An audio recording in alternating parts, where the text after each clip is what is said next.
बिस्मिल्लाहिर्रहमानिर्रहीम। अस्सलामु अलैकुम ख़वातीन व हज़रात, मैं हूं आपका मेज़बान हाफ़िज़ मोहम्मद मोहसिन जावेद और ईमेड की जानिब से नशर किए जाने वाले इस प्रोग्राम गपशप कॉर्नर में आज हमारे साथ जो मुअज़्ज़ज़ हस्ती मौजूद हैं वो वैसे तो किसी तारुफ़ के मोहताज नहीं, लेकिन मुख्तसरन मैं आपको इतना बताता चलूँ कि ये शख्स ईमेड के पायनियर मेंबर्स में शुमार होते हैं। तो आइए चलते हैं हमारे अपने जनाब वसीम सदीक़ साहब। अस्सलामु अलैकुम सर। वालेकुम अस्सलाम। क्या हाल चाल है सर? जी अल्हम्दुलिल्लाह, मैं बिल्कुल ठीक हूँ। वैसे तो आपका तारुफ मुख्तसरन इतना बता दिया कि आप पायनियर मेंबर्स में शुमार होते हैं। तो सर यहाँ आपसे सवाल करता चलूँ कि 22 साल हो गए ईमेड को बने हुए, तो आप उसके पायनियर मेंबर्स में शुमार जैसे कि होते हैं और शुरू में बता दिया। तो सर आपने ईमेड के साथ अपने सफ़र का आगाज़ कब किया और कैसे किया? हम चूँकि डॉक्टर खुर्रम और डॉक्टर जाहिद ये बेसिकली ये दोनों डॉक्टर्स हैं और ये इन्हीं का ये इनिशिएटिव है कि इन्होंने 2000 तकरीबन 2000 में ये शुरू किया ईमेड को। और फिर चूँकि हम दोस्त थे, इकट्ठे हम बचपन से पढ़ रहे थे, 5वीं से लेके और आगे ऑनवर्ड्स FSC तक हम इकट्ठे रहे। और वो दोस्त जो थे उस वजह से उन्होंने ईमेड में हमें भी शामिल कर लिया। इससे पहले हम दोस्त जो थे वो मिलके हमने एक ऑर्गेनाइजेशन बनाई थी जो कि जिसमें कि ज़्यादातर रिक्रिएशन होती थी, वो भी सारी तकरीबन डॉक्टर्स की थी और उसका नाम था कॉल ऑफ फ्रेंडशिप। तो उसमें ये था कि हम कोई किसी के लिए कोई काम नहीं कर सकते थे, तो सोचा ये कि किसी के लिए कुछ काम करना चाहिए, ख़ास तौर पे इंसानियत के लिए, या हमें जिस मुल्क में हम पैदा हुए हैं इस मुल्क को हमें कुछ वापस करना चाहिए। तो ये एक मोटिव रख के हमने ईमेड का उन्होंने सोचा, डॉक्टर खुर्रम और डॉक्टर जाहिद ने, और फिर हम उसमें शामिल हो गए और तब से लेके अब तक हम उनके साथ चल रहे हैं। बिल्कुल सर। सर आपने बताया कि आपको 22 साल, जैसे कि शुरू में बताया कि 2000 में ये मार्ज वजूद में आप लेके आए और 22 साल हो गए, 22-23 साल हो चले हैं इसको। तो सर आप वैसे कॉन्ट्रीब्यूशन तो हमें तो पता है, हम चाहते हैं कि आप अपने सामीन को भी बताएं कि ईमेड में आपकी क्या क्या कॉन्ट्रीब्यूशन हैं आप लोगों की। हमने ईमेड में बहुत सा काम किया है जो कि पुअर पर्सनस थे, उनके लिए हमने फ्री हेल्थ कैंप्स लगाए जो कि हमारा एक मेन ऑब्जेक्टिव था। उसके बाद जो स्कूल के बच्चे थे वो माँ बाप स्कूल में भेज तो देते हैं बच्चों को, लेकिन उन्हें वो एजुकेट नहीं कर सकते कि आपको क्या क्या फैसिलिटीज़ चाहिए हैं मेडिकली।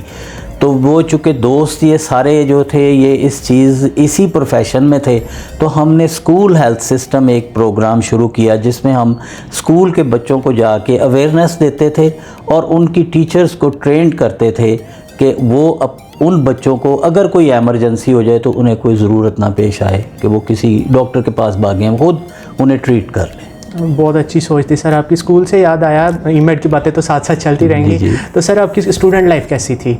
अल्हम्दुलिल्लाह बड़ी अच्छी स्टूडेंट लाइफ थी, बड़ी खुशगवार वो लाइफ थी जो अभी तक हम भूल नहीं पाए। हम सब दोस्त जो थे वो एक दूसरे के साथ यूँ थे कि जैसे एक ही घर के आते हैं बच्चे पढ़ने के लिए। ऐसा नहीं लगता था कि मुख्तलिफ़ घरों से आए हुए हैं बच्चे, ऐसा लगता था कि एक ही घर के 22-23 बच्चे एक क्लास में। बहुत डीप बॉन्डिंग थी, बहुत डीप बॉन्डिंग थी। और उसमें अगर कोई भी शरारत करता था तो सब मार खा लेते थे, लेकिन वो किसी का ये नहीं बताते थे कि इसने शरारत की है। बिल्कुल फ्रेंडशिप गोल्स कह सकते हैं हम जी, ऑब्वियसली। तो सर वो वाले फ्रेंड्स अभी तक आपके साथ वैसे ही फ्लो में हैं, कांटेक्ट में हैं, या जिस तरह होता है कि स्कूल वाले फ्रेंड्स स्कूल तक, कॉलेज तक, यूनिवर्सिटी के फिर यूनिवर्सिटी तक, नहीं अभी तक आपके सारा क्लैन वैसे का वैसे इंटैक्ट है? अल्हम्दुलिल्लाह बहुत सारे दोस्त ऐसे हैं जो कि फ़ॉरेन में चले गए। जो दोस्त यहाँ पे हैं उनके साथ ऑलमोस्ट हमें 50 साल हो गए हैं।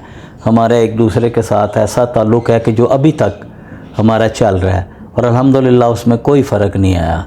और हम ऑफ एंड ऑन कम से कम एक वीक में तो हम ज़रूर मिल लेते हैं एक दूसरे से। सर बहुत बड़ी बात है कि इतनी मुश्किल लाइफ में, इतनी मसरूफियात में, बिजनेसमैन भी हैं आप जैसे, तो दोस्तों के लिए टाइम निकालना बहुत मुश्किल हो जाता है। तो फिर भी आप कैसे मैनेज करते हैं इन चीज़ों? क्योंकि मेरे बच्चे अब वो बिज़नेस को देख रहे हैं सारे जो हैं वो उसको, तो मेरे लिए थोड़ा सा टाइम निकालना इजी हो जाता है। और दोस्त जो हैं वो कुछ पढ़ाते भी हैं मेडिकल कॉलेजेस में, और वो भी जब फ्री होते हैं तो संडे वाले दिन तो फिर हम कोई ना कहीं बैठ जाते हैं, खाना खा लेते हैं, गपशप कर लेते हैं। तो हमारा वो फिर पूरा वीक एक जो है ना वो रिलैक्स गुजरता है। क्योंकि दोस्ती जो इतनी मजबूत और इतनी पुरानी हो वो, जब उससे अलावा आपको कहीं ऐसा नहीं हो सकता कि आप सुकून मिल सके आपको। बिल्कुल सर।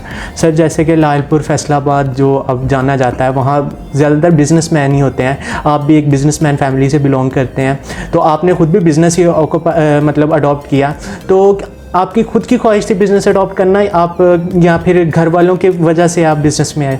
नहीं, ऐसा नहीं था, लेकिन कुछ सर्कमस्टांसेस उस वक्त ऐसे हो गए थे कि मेरे एक भाई जो थे बड़े वाले वो बिज़नेस में थे, मेरे दूसरे वाले भाई जो थे वो पाकिस्तान से बाहर चले गए सऊदी अरब में।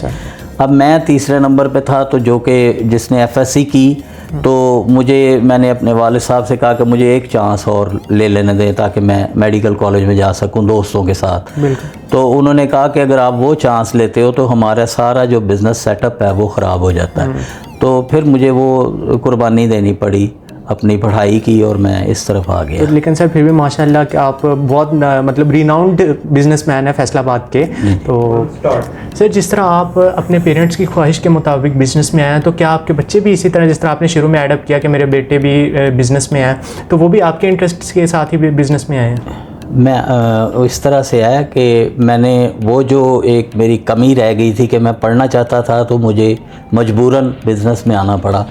तो मैंने वो शौक़, वो कमी जो है वो अपने बच्चों में पूरी की। All of them R post graduate माशाल्लाह। और वो जो है वो फिर उसके बाद उनकी चॉइस थी। मैंने उन्हें कहा कि आपने कोई ऐसी एज सच प्रोफेशनल स्टडीज़ तो की नहीं है, तो उन्होंने ये कहा कि हम फिर बिज़नेस करते हैं। तो कुछ उनकी ख्वाहिश थी, कुछ मेरे कहने पे उन्होंने ये फील्ड अडॉप्ट की, and they are very good businessman. माशाल्लाह सर। सर यहाँ मैं एडअप करना चाहूँगा कि आपकी ज़िंदगी का कोई ऐसा लम्हा जो आप अभी कभी ना भूल सकें, वो ट्रेजिक इवेंट कह सकते हैं, कुछ ऐसा जो आपके दिमाग में जिसने आपको जज्बाती तौर पे परेशान किया हो, और इस तरह का कुछ लम्हा? वो मेरी वालदा की डेथ थी, जो कि मैं जब जस्ट 12.5 साल का था उस वक्त, जब मेरी वालदा जो थी वो इस दुनिया से चली गई। That was a very tragic incidence in my life, जो मैं कभी भूल नहीं सका आज तक। क्योंकि मैं उसके बाद मैंने अपनी वालदा को बहुत तलाश करने की कोशिश की है, मुख्तलिफ अपने अजीज़ों में, रिश्तेदारों में, अपने फूफियों में, अपनी ताइयों में, वो मुझे नहीं मिली। Sir mother is a thing कि वो आप कहीं भी नहीं उसे मतलब बस महसूस कर सकते। वो एक ट्रेजिक चीज़ थी जो मैं आज तक नहीं भूल सका। बिल्कुल सर। तो सर आपकी ज़िंदगी को कोई साथ ये भी ऐड करते हैं कि खुशगवार लम्हा जो उसी तरह पेवस्त कर गया हो आपके दिमाग में, कि आज भी बिना दिमाग पे जोर डाले वो आपके जहन में अजबर हो? मैं आज से कोई तकरीबन 2003 में कोई 20 साल पहले हज के लिए गया था। तो वहाँ पे मैं तवाफ़ कर रहा था, तो मैंने देखा कि एक आदमी जो है वो मज़ाब रहमत के नीचे खड़ा है। उस वक़्त कमोबेश उस जो है जगह हरम, उसमें उस वक़्त कमोबेश 10 लाख आदमी होंगे जो कि उस वक़्त तवाफ़ कर रहे थे। तो मैंने वो आदमी को देखा वैसे खड़े हुए, तो मैंने कहा या अल्लाह मैं भी यहाँ पे खड़ा होना चाहता हूँ मज़ाब रहमत के नीचे। तो I was the next person उस तवाफ़ के दौरानिए में। मुझे पता नहीं कौन सी ताकत ने वहाँ पे लेके गई और मैं उसके नीचे खड़ा था उस आदमी के वहाँ से हटते हुए, और वो एक अनफॉरगेटेबल चीज़ थी मेरे लिए। बिल्कुल एक ऐसा लम्हा था जो कि कभी भी नहीं भूल सकता मैं। खुशगवार लम्हा था कि वहाँ पे वैसे लगा जैसे मेरी हथेली पे सरसों जम गई है। बिल्कुल सर, अल्लाह के घर का दीदार हो जाए तो इंसान को और क्या चाहिए। तो सर और आपकी ज़िंदगी में ऐसे बहुत से वाक़यात होंगे, वो आपकी मतलब कॉलेज लाइफ के फ्रेंड्स के साथ, जो मतलब हमने सुना कि आप बड़े जॉली पर्सन थे, एक्सट्रोवर्ट थे, अपने फ्रेंड्स के साथ हल्ला गुल्ला करते थे, शरारती भी थे थोड़े से। तो कोई ऐसा वाक़या अपने दोस्तों के साथ आपका पेश आया हो कि जो आपको अभी भी याद हो, टीचर्स के हवाले से या वैसे फ्रेंड्स के क्लैन में? बहुत सारे वाक़यात हैं, उसके बारे में क्या कहा जा सकता है। हमने कोशिश ये की कि हम अपने असातिज़ा के साथ हमेशा फ्रेंडली रहें। तो ऐसा ही रहा कि जब हमने स्कूल छोड़ा तो तब भी हमारे असातिज़ा हमें दोस्तों की तरह मिलते रहे और हमारे साथ यूं ही प्यार करते रहे। बस काफ़ी हम शरारती थे उस वक़्त, लेकिन वो आहिस्ता आहिस्ता वो शरारतें जो थीं वो फिर कम होती चली गईं जैसे जैसे हमारी लाइबिलिटीज़ बढ़ती चली गई, मैच्योरिटी आती गई। तो बहरहाल शरारती थे, मार भी खाई शरारतें करके। वो तो आपकी बात से पता लग रहा है कि मतलब 25 दोस्त होते थे, सारे फंस जाते थे तो नाम किसी का नहीं लेते थे। वो बॉन्डिंग तो वहाँ से ही समझ आ जाती है आप लोगों की। ऐसा ही है कि काफ़ी सारे दोस्त जो थे वो किसी की मतलब किसी ने अगर शरारत की है तो कोई ऐसा नहीं करता था कि शिकायत लगा देता था, सब मार खा लेते थे छुप करके। सही। तो सर यही फ्रेंडशिप में एक मतलब अहम पहलू होता है कि आप उसको सपोर्ट करें, वो आपको सपोर्ट करें।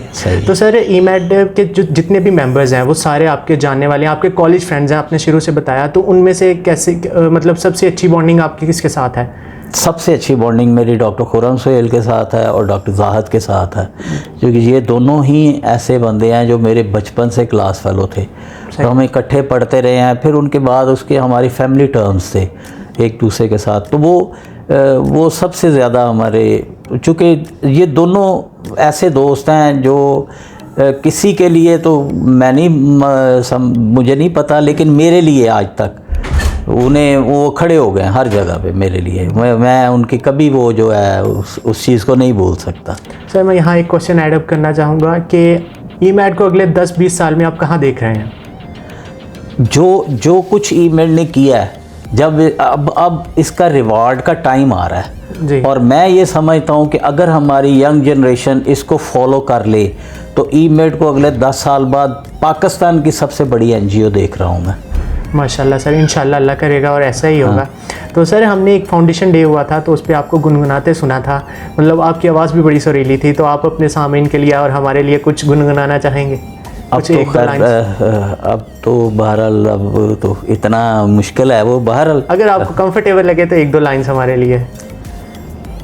तेरी गली में आता सनम, नगमा वफा का गाता सनम, तुझसे सुनाना जाता सनम, पर आज इधर आया हूँ मगर ये कहने मैं दीवाना, ख़त्म बस आज ये वहशत होगी, आज रुसवा तेरी गलियों में मोहब्बत होगी।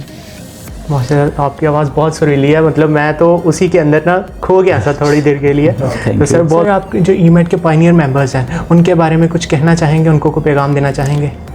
हमारे पायनियर मेंबर्स जो हैं वो आज भी अलाइव हैं और हर तरह से इसमें खिदमत करने के लिए तैयार हैं। हम ये कुछ दिन पहले हमारा एक कैंप लगा है, फ्री हेल्थ कैंप, जो कि सुपीरियर यूनिवर्सिटी में लगा है। तो हमने अपने वो पुराने जो ईमेड के मेंबर्स हैं उन्हें इनवाइट किया था और ऑल आर उधर आए हुए थे वो सब के सब, और उन्होंने वो पार्टिसिपेशन भी की उधर और हमारे साथ। इसी तरह से पूरी दुनिया में हमारे मेंबर्स जो हैं वो फैले हुए हैं और कोई मुख्तलिफ़ कोऑर्डिनेटर हैं, कोई लंदन में है, कोई ऑस्ट्रेलिया में है, कोई कनाडा में है, कोई अमेरिका में है। इस तरह से सो मच सो के हमारी ईमेड की कोलैबोरेशन जो है वो अपना के साथ भी है, अमेरिकन एसोसिएशन ऑफ डॉक्टर्स की, जो उनके साथ भी हमारी बाकायदा ईमेड की जो है वो है, MROU साइन हुआ हमारा उनके साथ। और वो सारे लोग ईमेड के साथ काम करने के लिए, इसलिए चूँकि हम बेलौस काम करते हैं, कि हमें कोई लालच नहीं है किसी किस्म का।